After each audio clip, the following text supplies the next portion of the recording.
आज हम करने वाले हैं टॉपिक स्टेजेस ऑफ लर्निंग का। तो स्टेजेस ऑफ लर्निंग अलग अलग साइंटिस्ट साइकोलॉजिस्ट ने अलग अलग तरह से दिया है। आज हम डिस्कस करेंगे थॉर्नडाइक ने जो स्टेजेस ऑफ लर्निंग दी हैं उसके बारे में। एडवर्ड ली थॉर्नडाइक 1874 टू 1949 इनका स्पैन है। ये अमेरिकन साइकोलॉजिस्ट थे जिन्होंने एजुकेशन में और साइकोलॉजी में बहुत सारा काम किया, और ये पहले साइकोलॉजिस्ट थे जिनकी जो फाइंडिंग्स थी उसको एजुकेशन में यूज़ किया गया। इसीलिए इनको फर्स्ट एजुकेशनल साइकोलॉजिस्ट माना जाता है। इसके बाद बहुत सारे साइकोलॉजिस्ट का जो काम है उसका एजुकेशन में इम्प्लीकेशन हमने नोटिस किया। तो ये जो साइकोलॉजिस्ट थे इन्होंने ज़्यादातर जो काम किया है वो एनिमल्स के ऊपर एक्सपेरिमेंट्स करके किया। तो इनका जो एक्सपेरिमेंटल एनिमल था वो था कैट। तो कैट के ऊपर इन्होंने बहुत सारे एक्सपेरिमेंट्स किए और ये जानने की कोशिश करी कि एनिमल्स कैसे सीखते हैं। उसके बेसिस पे इन्होंने एक साइकोलॉजी में थ्योरी दी जिसको ट्रायल एंड एरर थ्योरी बोला जाता है, और इसमें हम बहुत सारे लर्निंग के जो लॉज हैं, यानी हम किस तरह से सीखते हैं, अधिगम के कौन कौन से सिद्धांत हैं उनके बारे में हमने जाना। तो पिछली क्लासेस में हम इसके बारे में पढ़ चुके हैं कि लॉज ऑफ लर्निंग कौन कौन से हैं, या जिसको हम हिंदी में अधिगम के सिद्धांत बोलते हैं वो कौन कौन से हैं। तो उसमें हमने 3 तरह के लॉज पढ़े, प्राइमरी लॉज पढ़े, सेकेंडरी लॉज पढ़े और सबऑर्डिनेट लॉज पढ़े। तो इन तीनों लॉज में, तीनों तरह के लॉज में हमने फिर आगे अलग अलग तरह के लॉज भी पढ़े। तो उसके बारे में अगर आप जानकारी लेना चाहें तो इससे पिछले वाली जो वीडियो है वो आप देख सकते हैं। जो कनेक्शनिज्म की हम बात करते हैं, इसका मतलब ये है कि स्टिमुलस और रिस्पॉन्स के बीच में कनेक्शन बनाने से जो सब्जेक्ट है या जो सीखने वाला है वो अपनी हैबिट्स को फॉर्म करता है। तो स्टिमुलस और रिस्पॉन्स के कनेक्शन को क्या बोला जाता है? हैबिट। और ये जो स्टिमुलस और रिस्पॉन्स में जो कनेक्शन बनाने का जो प्रोसेस है इसको कनेक्शनिज्म बोला जाता है। तो ये थ्योरी ऑफ कनेक्शनिज्म है, क्योंकि ये स्टिमुलस और रिस्पॉन्स के बीच के कनेक्शन के बनने की प्रक्रिया के बारे में हमको जानकारी देती है। कनेक्शनिज्म जो है ये बिहेवियर की थ्योरी है। बिहेवियर माने कि हम जो विद्यार्थी के व्यवहार में जो तब्दीली देखते हैं उसके क्या कारण हो सकते हैं। तो बिहेवियर के जो कारण है वो उसको विद्यार्थी अपने अंदर की किसी इच्छा को पूरी करने के लिए भी अपने बिहेवियर में तब्दीली ला सकता है, और हो सकता है वातावरण में कोई ऐसा चेंज हो, इन्वायरमेंट में कोई ऐसा चेंज है जिसकी वजह से विद्यार्थी उस जो कारक है जिसके कारण वातावरण में चेंज आ रहा है उसके उसको समक्ष रखते हुए उसके अगेंस्ट या उसके फेवर में किसी तरह से अपनी प्रतिक्रिया व्यक्त करता है। तो जो इन्वायरमेंट में जो कारण है उसको स्टिमुलस बोला जाता है, और जो विद्यार्थी या सीखने वाला या सब्जेक्ट इस कारक के अगेंस्ट जो अपना रिएक्शन शो करता है उसको रिस्पॉन्स बोला जाता है। तो इस चीज़ को जो समझने की जो है हमारे पास जो जानकारी है वो हमें किससे मिली? थॉर्नडाइक के एक्सपेरिमेंट से मिली। तो इन स्टिमुलस और रिस्पॉन्स के कनेक्शन को, फॉर्मेशन को किस तरह से बनाया जाता है, या कौन कौन से कारणों से ये स्टिमुलस और रिस्पॉन्स स्ट्रॉन्ग होते हैं और किन कारणों से ये कनेक्शन वीक होता है, इसको ध्यान में रखते हुए थॉर्नडाइक की जो थ्योरी है वो इन कारणों के इर्द गिर्द घूमती है। तो इसमें जो हमने डिफरेंट लॉज ऑफ लर्निंग पढ़े, उसमें हमने एक लॉ पढ़ा law of readiness. Primary laws में हमने एक लॉ पढ़ा लॉ ऑफ प्राइमरी रेडीनेस, यानी अगर विद्यार्थी तत्पर है, रेडी है कुछ सीखने के लिए, तभी वो कुछ सीख पाता है। यानी विद्यार्थी की तत्परता को बढ़ाना या रेडी करना विद्यार्थी को सीखने के लिए ये बहुत ज़रूरी है।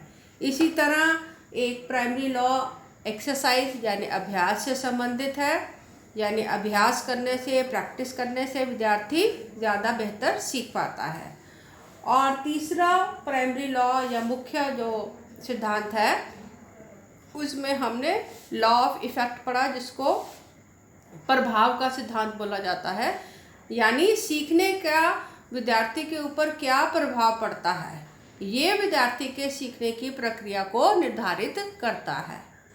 अगर सीखने से लर्नर को, विद्यार्थी को खुशी मिलती है, तो उस खुशी के प्रभाव को विद्यार्थी जो है लर्निंग को करने के लिए, सीखने के लिए उसको फ़ायदा होता है। यानी ऐसी क्रियाएं जिसमें विद्यार्थी को सीखने में प्लीजेंट एक्सपीरियंस होता है, यानी उसको उस काम को करने में खुशी मिलती है, तो वो उस खुशी को ग्रहण करने के लिए उस कार्य को करने की कोशिश करता है।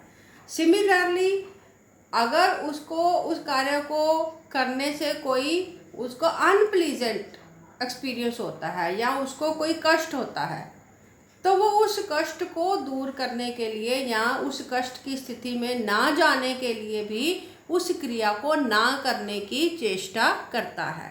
तो ये जो 3 लॉज हैं, law of readiness, law of exercise and law of effect, ये जो तीनों लॉज हैं ये प्राइमरी या मुख्य सिद्धांत माने गए हैं लॉज ऑफ लर्निंग में। तो इसको हिंदी में कहेंगे तो लॉ ऑफ रेडीनेस मतलब तत्परता का सिद्धांत, एक्सरसाइज, लॉ ऑफ एक्सरसाइज का मतलब अभ्यास का सिद्धांत, और लॉ ऑफ इफेक्ट का मतलब प्रभाव का सिद्धांत। अब ये जो तीनों लॉज हैं ये फिर सेकेंडरी लॉज और सबऑर्डिनेट लॉज से भी संबंधित हैं। तो ये इन सब लॉज के बारे में हमने पिछली क्लास में पढ़ा था। आज हम पढ़ेंगे कि स्टेजेस ऑफ लर्निंग क्या होती हैं। तो स्टेजेस ऑफ लर्निंग करने से पहले हम ये जान लें कि थॉर्नडाइक के जो एक्सपेरिमेंट थे, जैसे अभी हमने जाना कि वो एक हंग्री कैट के साथ उन्होंने करा, एक ऐसी बिल्ली ली जिसको उन्होंने भूखा रखा कुछ देर के लिए, फिर उसको एक बॉक्स में, जिसको पजल बॉक्स बोला जाता है, पजल बॉक्स में रख दिया। तो इस एक्सपेरिमेंट में 2 चीज़ें इम्पॉर्टेंट हैं, एक बिल्ली जो भूखी है और एक पजल बॉक्स। पजल बॉक्स की कंडीशन क्या है कि इसमें कुछ ऐसा सिस्टम लगाया गया जिसमें एक लीवर है और उस लीवर को दबाने से जो पजल बॉक्स का जो डोर है, दरवाज़ा है, वो खुल जाता है। तो ऐसा एक सेटअप है जिसमें एक बिल्ली है, ये बिल्ली है, और इस बिल्ली को हमने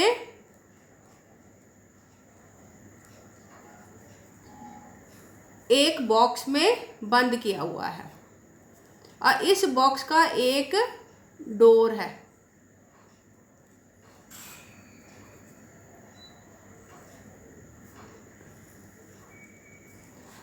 और डोर को खोलने के लिए एक पुली के साथ कुछ ऐसा सिस्टम लगाया गया कि इसमें एक लीवर लगा हुआ है। अब जब बिल्ली भूखी है और खाना बाहर पड़ा हुआ है,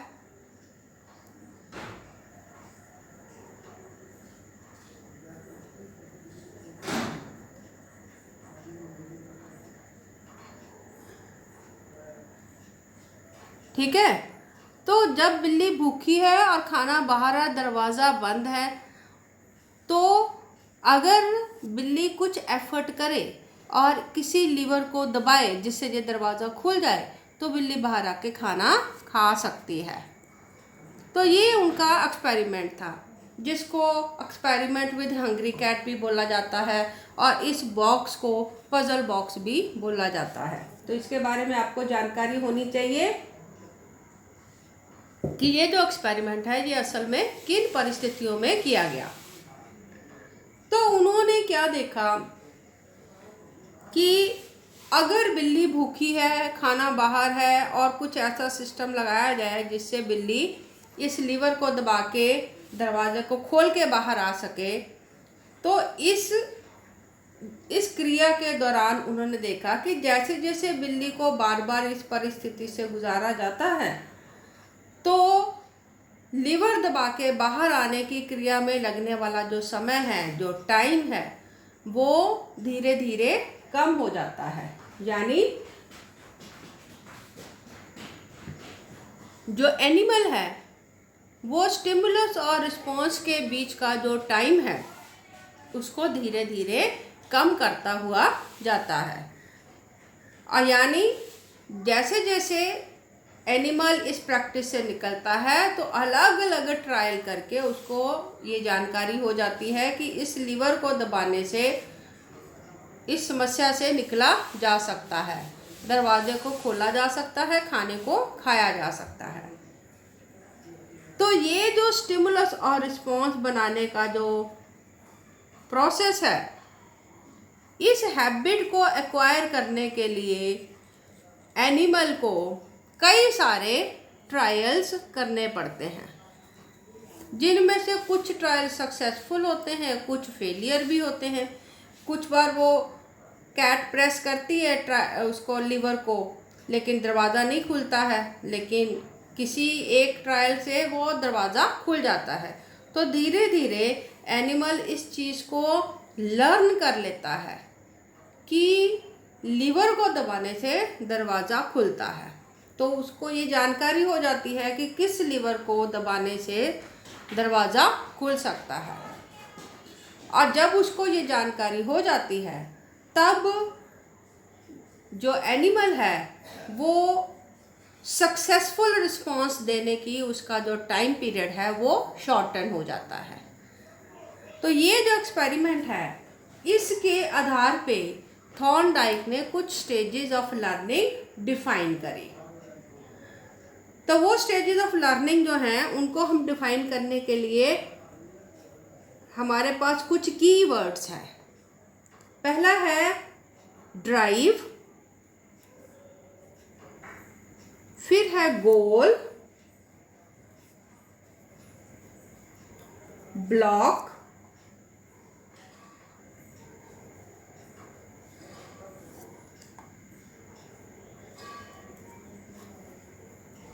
रैंडम मूवमेंट,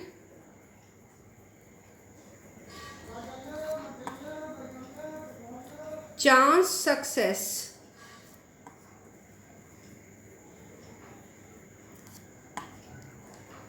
सिलेक्शन ऑफ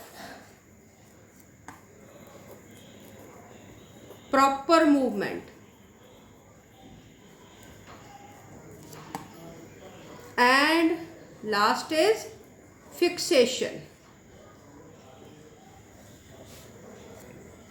तो ये जो प्रक्रिया है जिससे अलग अलग ट्रायल करके एनिमल ये सीख पाता है कि किस स्टिमुलस के अगेंस्ट कौन सा रिस्पॉन्स उसके मोटिव को या जो वो करना चाहता है उसको करने में मदद करता है। इस हैबिट फॉर्मेशन के लिए वो किन किन स्टेजेस से गुजरता है, that is called as stages of learning. इसमें लर्निंग क्या है? लर्निंग का मतलब है हैबिट फॉर्मेशन। किस चीज़ में? स्टिमुलस और रिस्पॉन्स में। तो लर्निंग का यहाँ पर संबंध किस चीज़ से है? स्टिमुलस और रिस्पॉन्स के बीच में कनेक्शन बनाने की जो क्रिया है इसको लर्निंग माना गया है।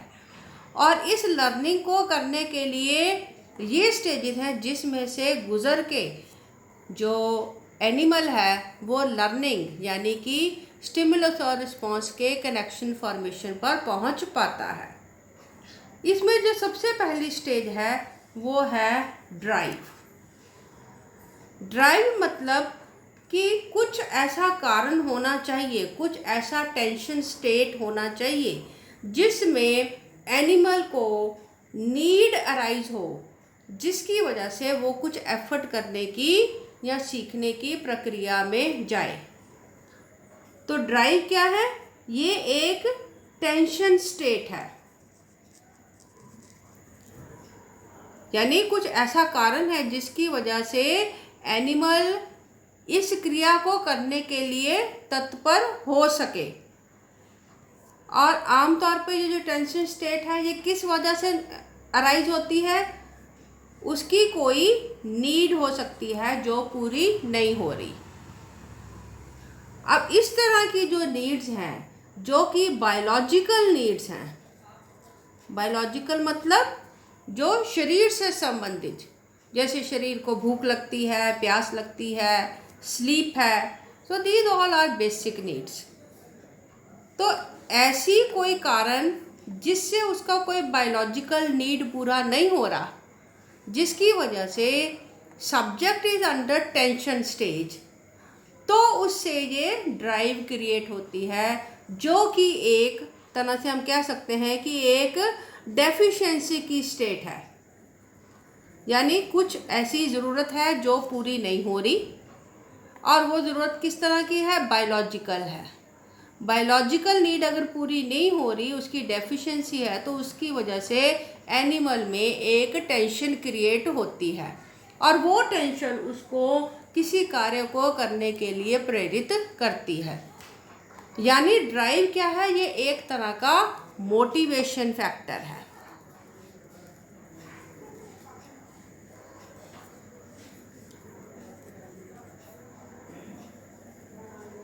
तो ये जो मोटिवेशन फैक्टर है ये सब्जेक्ट को प्रेरित करता है कुछ करने के लिए।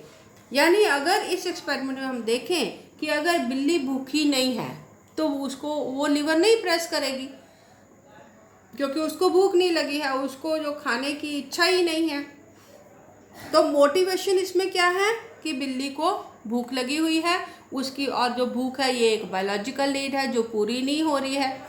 इस नीड को पूरे करने के लिए the subject is under tension stage, जिसको पूरा करने के लिए वो कुछ कार्य करने के लिए प्रेरित होगा।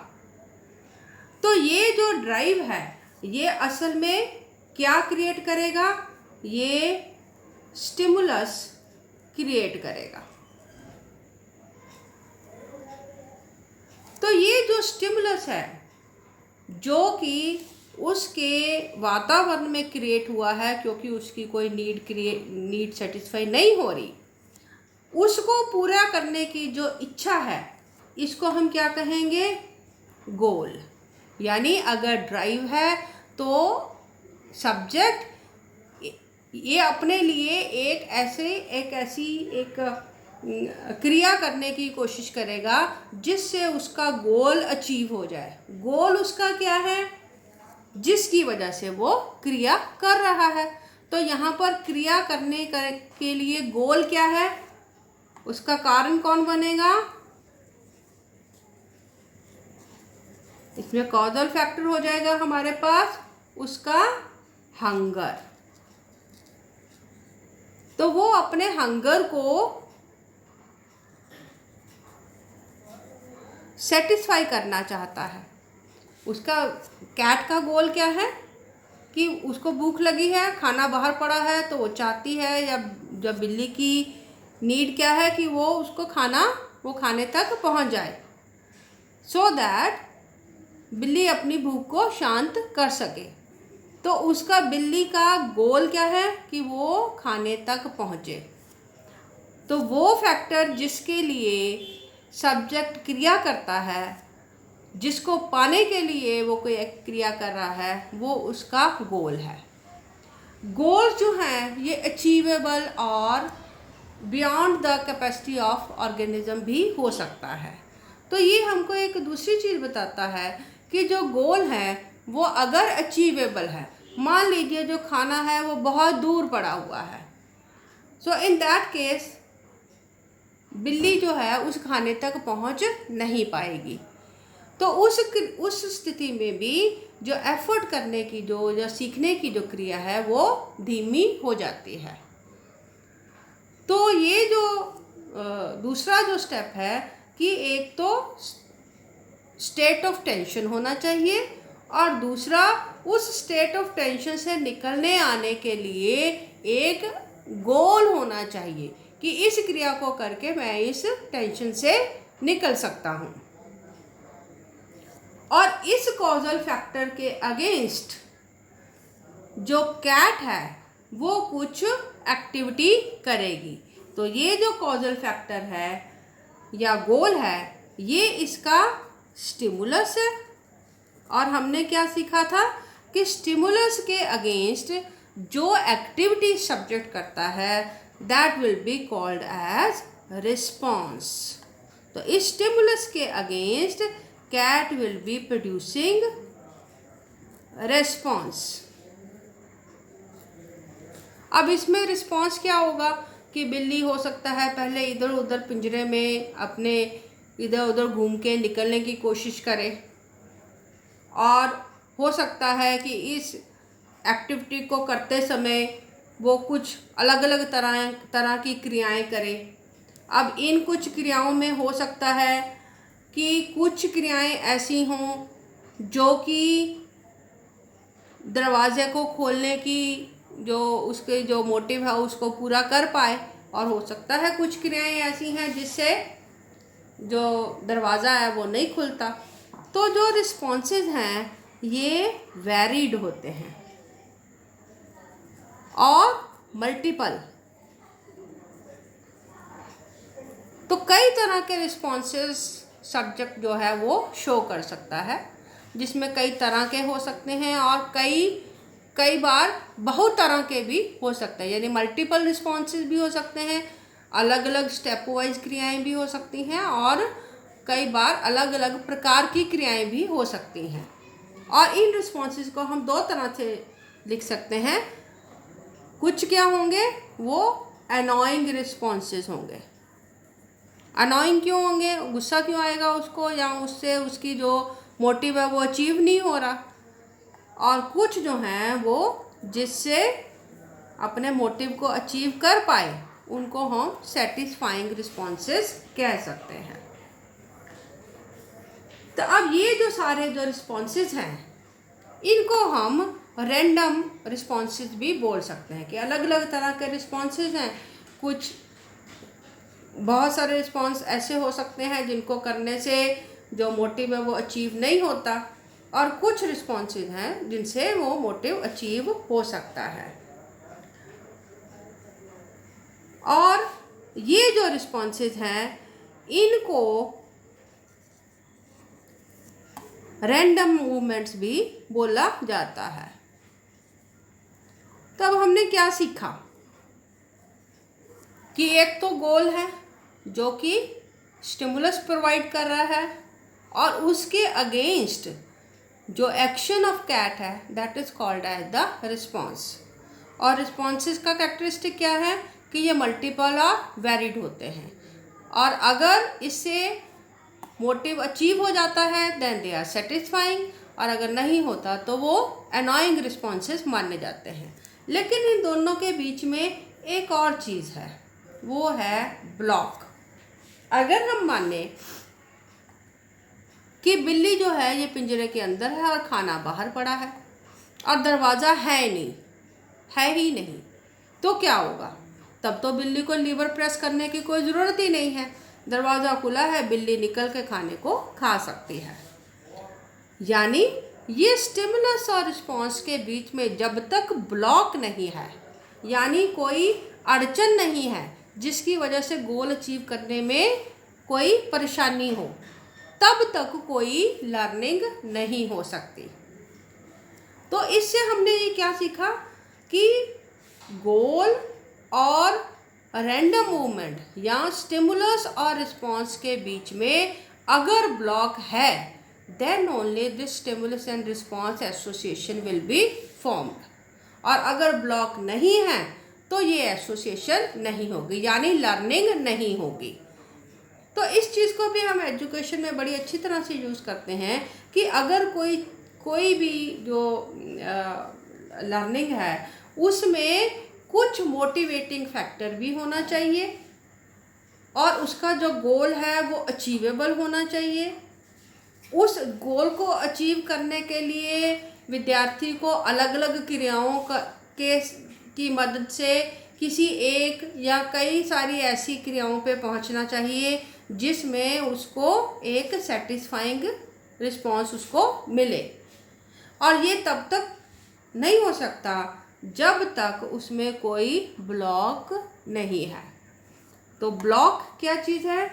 ये वो कारक है जो कि सब्जेक्ट को स्टॉप करता है, रोकता है गोल को अचीव करने से। तो व्हाट इज ब्लॉक? ब्लॉक है what stops subject from achieving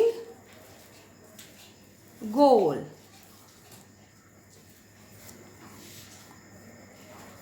अब इसके बाद हम क्या देखते हैं कि बहुत सारी क्रियाएं करता है सब्जेक्ट यानी सीखने वाला। कुछ सेटिस्फाइंग है, कुछ एनॉइंग है। तो पहले से मालूम नहीं है कि कौन सी क्रिया करने से उसका क्या आउटकम होगा। और लर्निंग किस प्रोसेस से होती है? बाय चांस सक्सेस से। तो इसमें एक एक्सपेरिमेंट में ऐसा भी है कि लीवर के ऊपर उन्होंने एक लीवर जिसको दबाने से दरवाज़ा खुल सकता है उसके ऊपर उन्होंने एक पंजे का निशान बना दिया, पैर का निशान बना दिया। बिल्ली के लिए एक हिंट दे दिया कि इस लीवर को दबाने से जो है वो दरवाज़ा खुल सकता है। लेकिन ऐसा देखा गया कि बिल्ली ने उस चीज़ को नहीं सीखा और फिर भी जो क्रिया है वो अलग अलग ट्रायल और एरर से हुई। यानी कई सारी क्रियाओं को करने के बाद, सही गलत करने के बाद, खुद क्रिया करने के बाद ही बिल्लियाँ ये सीख पाई कि कौन सा लीवर दबाना है। यानी जो सीखने की क्रिया है उसमें इम्पोर्टेंट क्या है? चांस। और कौन से चांस को ज़्यादा इम्पोर्टेंस मिलेगी? जिससे ऐसी मूवमेंट हो जिससे सक्सेस मिले।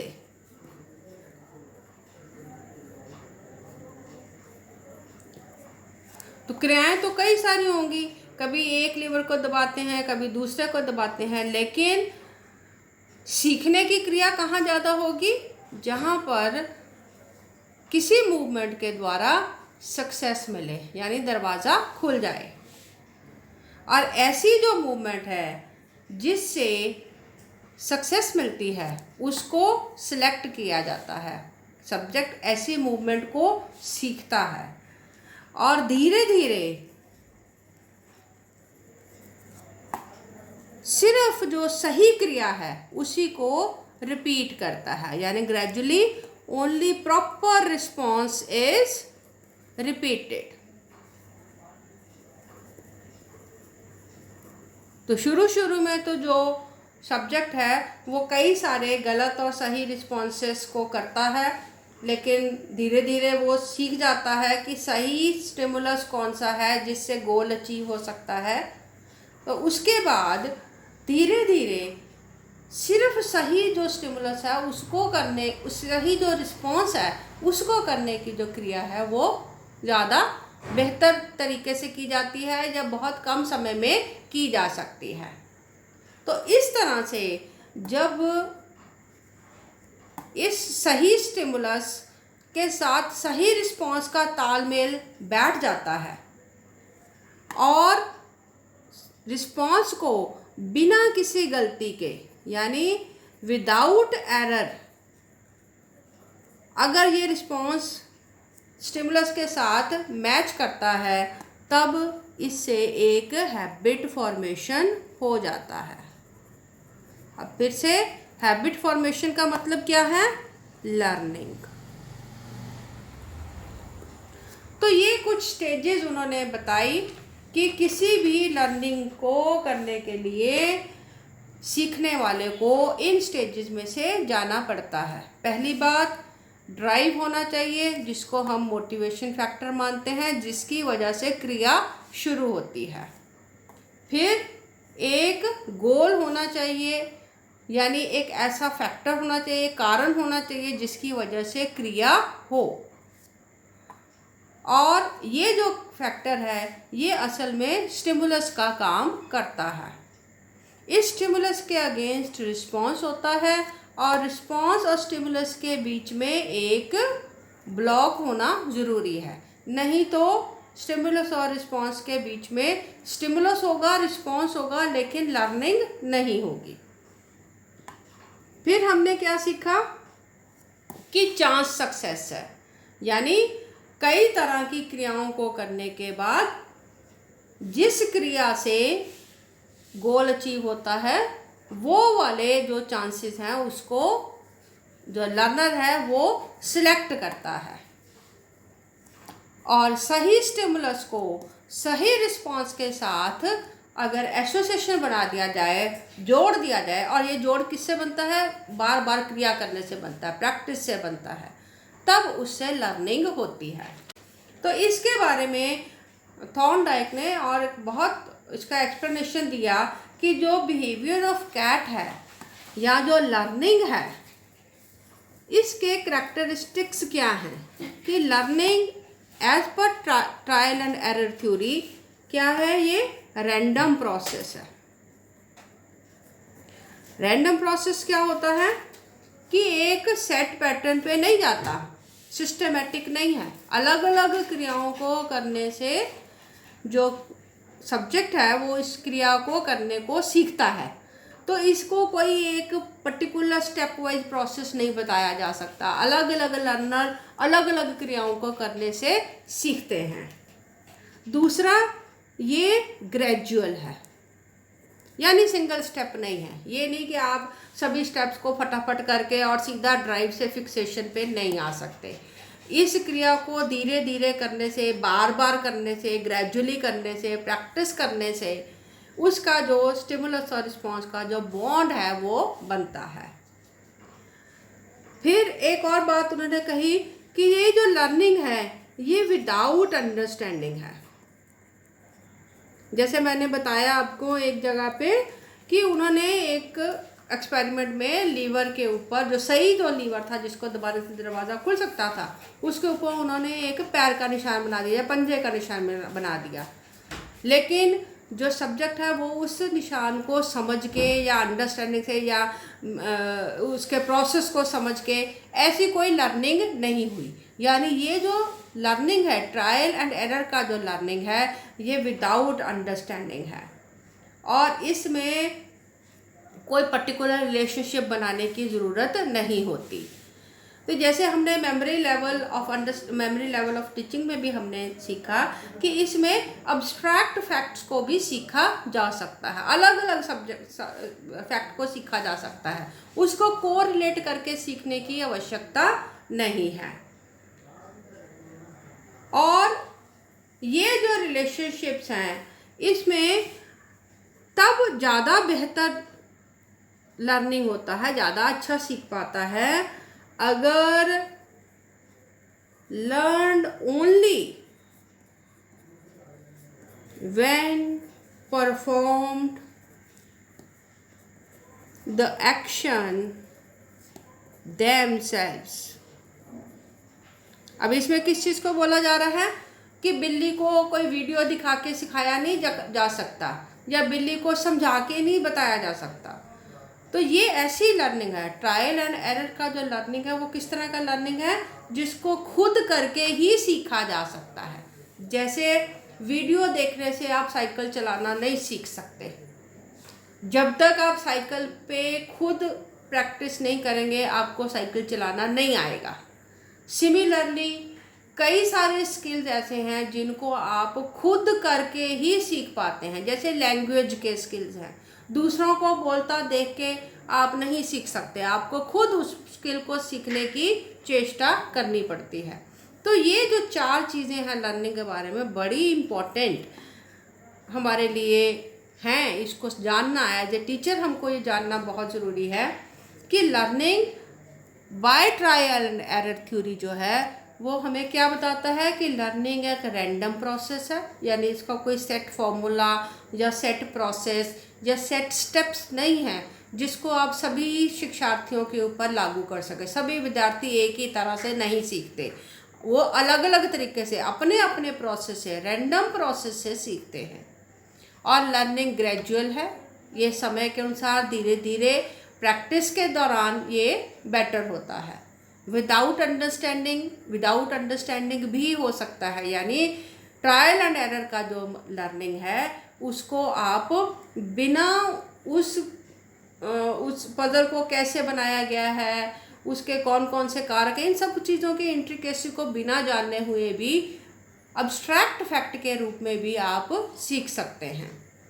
और इसको सीखने के लिए खुद एक्शन करने की ज़रूरत है। खुद एक्शन करेगा लर्नर तभी सीख पाएगा।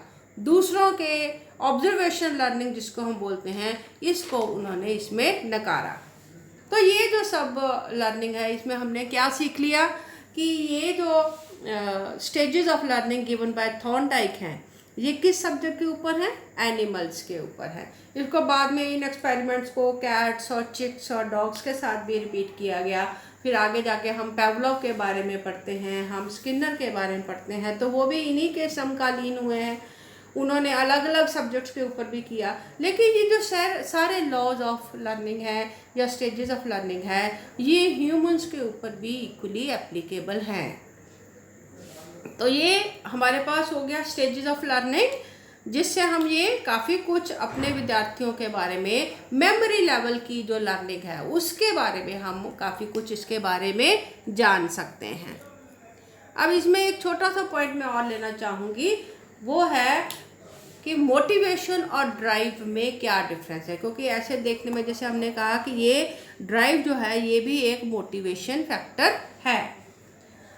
तो मोटिवेशन और ड्राइव क्या दोनों एक ही चीज़ होती है या उनमें कुछ डिफरेंसेस भी हैं? मोटिवेशन जो है ये विलिंगनेस टू डू समथिंग है, यानी कुछ करने की इच्छा। और ड्राइव वो प्लान्ड एफर्ट है जिससे आप कुछ करते हैं। यानी मोटिवेशन क्या है? विलिंगनेस है, ये मानसिक स्तर की बात है। मन से आप किसी काम को करने की कोशिश करते हैं तो that is called as motivation. लेकिन इस काम को करने के लिए जो आप प्लान्ड एफर्ट बनाते हैं that is called as drive. तो दोनों में गोल तो है, ड्राइव में भी गोल है, मोटिवेशन में भी गोल है, लेकिन दोनों में कुछ अंतर भी है। तो मोटिवेशन जो है इसको हम दो तरह से लेते हैं। मोटिवेशन में ड्राइव्स भी आ जाते हैं, मोटिव्स भी आ जाते हैं। ड्राइव्स जो हैं ये बायोलॉजिकल नीड्स हैं। तो यानी मोटिवेशन में हम दो तरह के मोटिवेशन हम देखते हैं,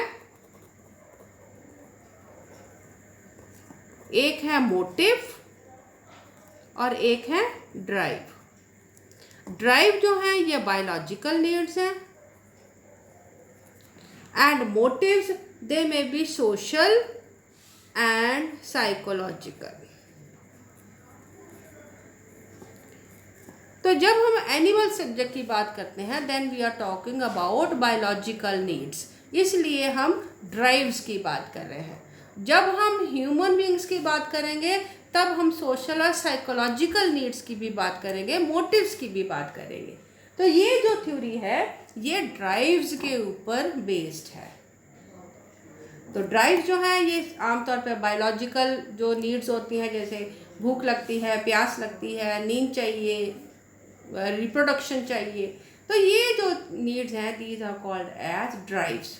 और आमतौर पे जो ड्राइव्स हैं वो इंटरनल हैं, इनको बाहर से किसी एक्सटर्नल फैक्टर की ज़रूरत नहीं होती, जबकि मोटिव्स को एक्सटर्नल फैक्टर की ज़रूरत होती है। तो मोटिव्स में हम पढ़ेंगे प्रेज और अप्रूवल और इन चीज़ों के बारे में, जबकि ड्राइव्स में हम पढ़ेंगे जो कि इंट्रिंसिक फैक्टर हैं, यानी जो कि अंदर से पैदा होने वाले फैक्टर हैं, जिसमें फूड हो गया, स्लीप हो गया, क्यूरियोसिटी हो गया। फिर यानी ये ज़रूरी नहीं कि सिर्फ बायोलॉजिकल ही हो, इनमें दोनों तरह के नीड्स आ जाते हैं, और जिसको हम इनेट और लर्नड में भी बांट सकते हैं। ड्राइव्स आगे हम जाके आगे किसी लेसन में हम पढ़ेंगे कि drives they are further of two types, जिसको हम कहते हैं इनेट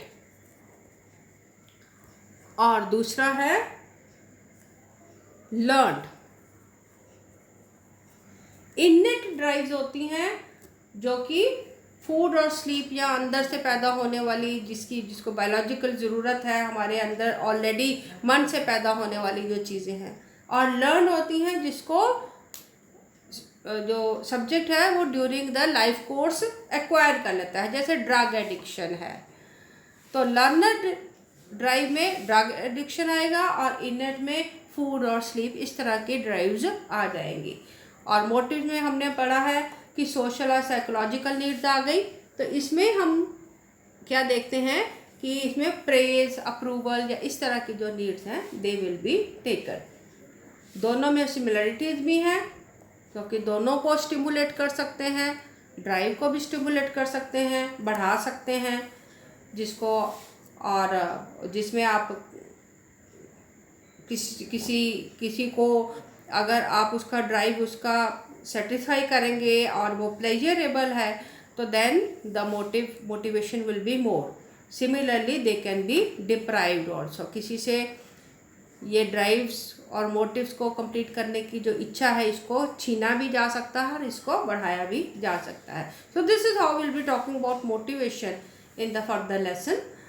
तो ये हमारे पास इस टॉपिक का कंप्लीट हो जाता है। थॉर्नडाइक का क्या कंट्रीब्यूशन है in the field of education and in field of psychology. और एजुकेशनल साइकोलॉजी में हमने थॉर्नडाइक के बारे में कहाँ पर हमने उनका कंट्रीब्यूशन पढ़ा है, उसमें हमने लॉज ऑफ लर्निंग पढ़ लिया और स्टेजेस ऑफ लर्निंग पढ़ लिया, जो very important aspect of education psychology है। So with this I end my lesson.